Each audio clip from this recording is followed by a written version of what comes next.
no vídeo de análise de Klabin que o acionista é remunerado pelo EBITDA e não pelo lucro líquido. Você poderia explicar? Então, a política de distribuição de proventos, distribuição de lucros, ela precisa ser compatível para que a distribuição exista, óbvio, seja um direito garantido do acionista, mas que também, se existe uma política de distribuição de lucros que na Klabin tem, e é super facinha de ler, inclusive, não é diferente, né? Eu acho que IRB, principalmente porque o balanço já é público, enfim, eu gostei, né? Eu acho que veio bem diferente, né? Então o mercado não gostou muito da queda da receita, acho que é 19%.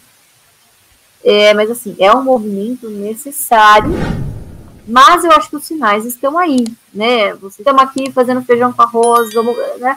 Então eu acho que é sempre um bom sinal para o acionista aí que tiver paciência, né?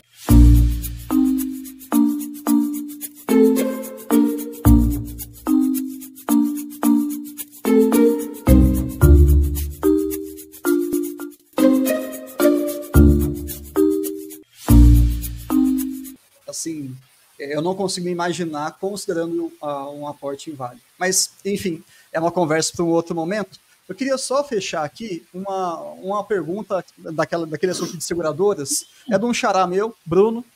Bruno, não entendi. Aliás, não é essa, mas a gente pode responder, não tem problema. Aqui é ao vivo, né? Mas vamos lá. No vídeo de análise de Klabin, que o acionista é remunerado pelo EBITDA e não pelo lucro líquido. Você poderia explicar?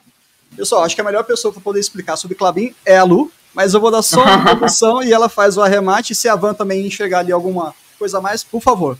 Mas é o seguinte, Bruno, quando você for avaliar alguma empresa, primeira coisa, até o Barça fala isso bastante, é fundamental, é uma tarefa que você não pode abrir mão. Leia o estatuto. É obrigação sua enquanto investidor. Ah, mas é um texto um pouco complicado, uma linguagem rebuscada.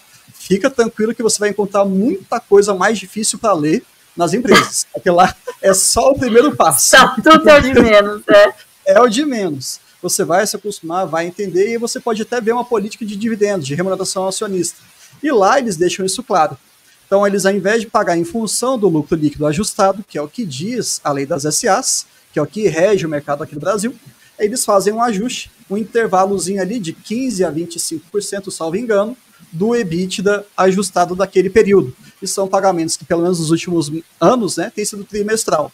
Então é basicamente isso, porque o EBITDA ele reflete mais o resultado da empresa. É pelo seu modelo de negócios. Então, sim, a empresa ela tem essa mobilidade, essa maleabilidade para trocar alguns indicadores e porcentagens, desde que isso esteja muito bem esclarecido, votado e tudo mais e divulgado. Lu, alguma coisa a mais para falar sobre esse ponto pontual, essa questão pontual? Não, mas é exatamente isso, né? Eu acho que Klabin, não só Klabin, mas Vale também, que outras empresas que são exportadoras, né, possuem nas suas políticas de distribuição de proventos, né, regras muito específicas de acordo com a peculiaridade dos seus negócios, né? Então, obviamente, vocês sabem que Klabin, toda empresa que é exportadora, né, que tem ali, ela não é toda exportadora, mas alguma parte de sua receita é exportadora de celulose, né? Existe uma verticalidade muito interessante na empresa, mas existe uma volatilidade, obviamente, né? Então, é uma empresa que é muito suscetível das variáveis. Preço da celulose e câmbio, né? E também o spread aí das taxas de juros globais. São essas três principais variáveis que a gente sempre tem que acompanhar. Então, muitas vezes o lucro líquido, ele acaba sendo uma medida impura. O que eu quero dizer com isso? Que embute muitos ajustes contábeis que não têm efeito caixa.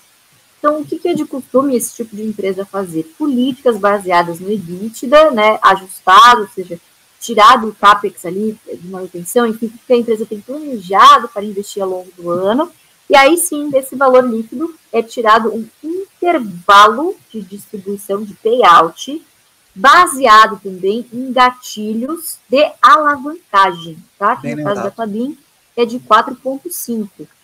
Por que isso é muito bom? Porque, obviamente, pode acontecer alguma dor de barriga no mercado, a celulose despenca, o dólar dispara, não sei o que lá, e se você deixar essa coisa flat do EBITDA, você não vai conseguir refletir o efeito na alavancagem dessa empresa, que é sempre uma métrica muito importante da gente acompanhar, porque são setores que costumam trabalhar muito alavancados, então é muito comum vocês verem uma Suzano, uma Klabin, por exemplo, negociando ali numa alavancagem, dívida líquida EBITDA, acima de 3, né, que é o que geralmente o mercado taxa aí como alguma coisa saudável. Esse tipo de de negócio, ele de fato exige em períodos, principalmente período de investimento, uma alavancagem maior, né? É natural. Então, a política de distribuição de proventos, distribuição de lucros, ela precisa ser compatível para que a distribuição exista, óbvio, seja um direito garantido do acionista, mas que também seja um movimento perene que garanta a sustentabilidade e a preservação do fluxo de caixa desse tipo de empresa, tá bom?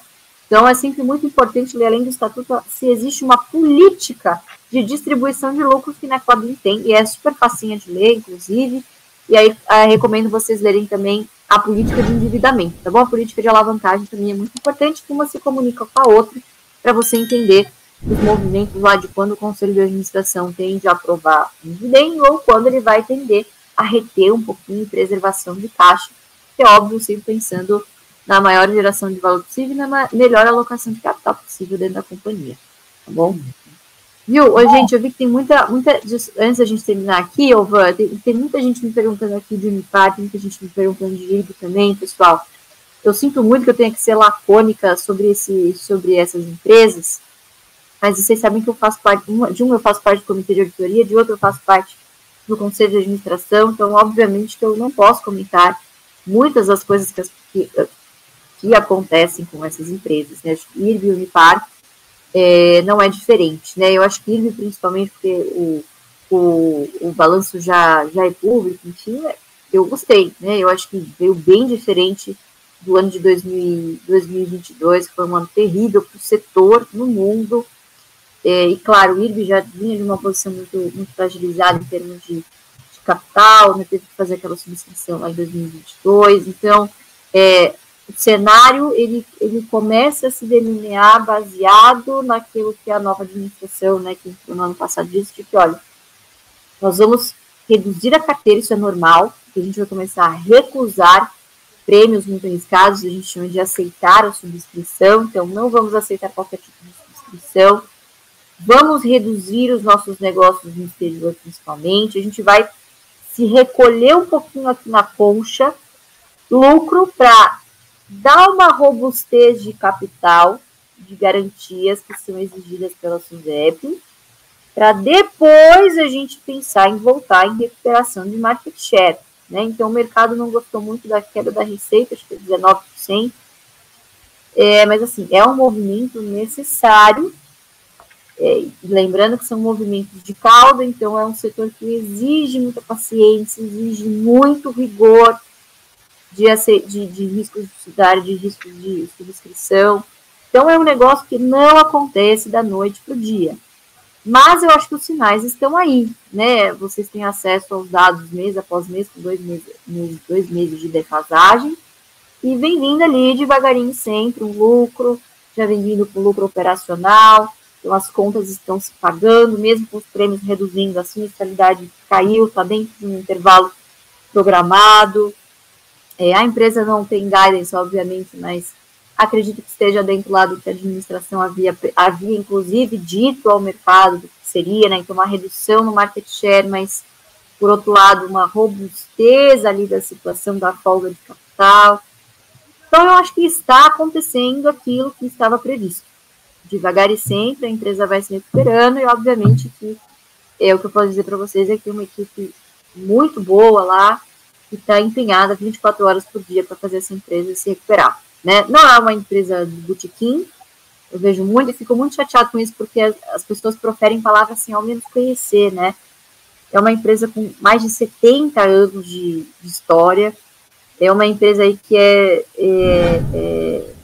por muitos e muitos anos, né, deteve todo o conhecimento sobre o setor de resseguros no país, então tem muita gente boa lá, e muita gente comprometida a fazer o negócio virar, né? Então, são coisas que, obviamente, o balanço não consegue capturar, mas que, aos pouquinhos, as informações públicas vão nos dando algumas pistas, e sempre que alguma coisa é dita como forma de comprometimento, e ela vai se cumprindo, né, silenciosamente, sem fazer promessa, mas, olha, estamos aqui fazendo feijão com arroz, vamos, né?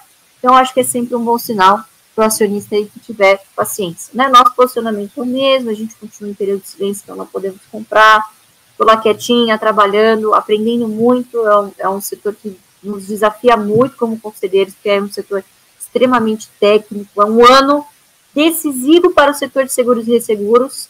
Este ano, pessoal, prestem muita atenção, ano de virada para o IFRS 17, que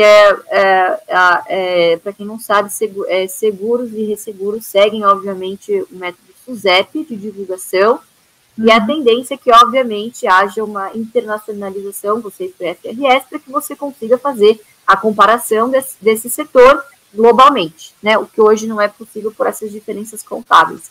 Então, é um ano extremamente desafiador para as áreas técnicas, áreas de controle, áreas de contabilidade, enfim, para todo mundo fazer essa virada aí para IFRS 17, tá bom? Então, sempre muito atentos aí, sempre estudando, porque coisa para estudar não falta, né? Pessoal, tô aqui no cantinho, vamos lá, gravei a tela do AGF+, tá? Esse é o meu aplicativo, como vocês podem ver, a renda recebida nos últimos 12 meses, a renda a receber agora provisionada no mês de março, crescimento dos meus dividendos com as principais pagadoras, e aqui a minha meta de ganhar 100 mil reais por mês em dividendos, tá bom? Tô chegando aí na metade da minha meta. Algumas outras ferramentas, como o aportador, que te mostra o que tem o sinal verde aí para você possivelmente aportar. E neste momento aqui, eu cliquei nesta lupinha aqui em cima, que te manda para o perfil da empresa. Neste caso, estou olhando aqui a TRPL com algumas métricas. Então, algumas métricas de dividendos, múltiplos, métricas aqui de balanço, principalmente margem, cotação, né, o gráfico aqui para ser algo mais visual, rentabilidades e lá embaixo, proventos, tá? É uma ferramenta muito completa.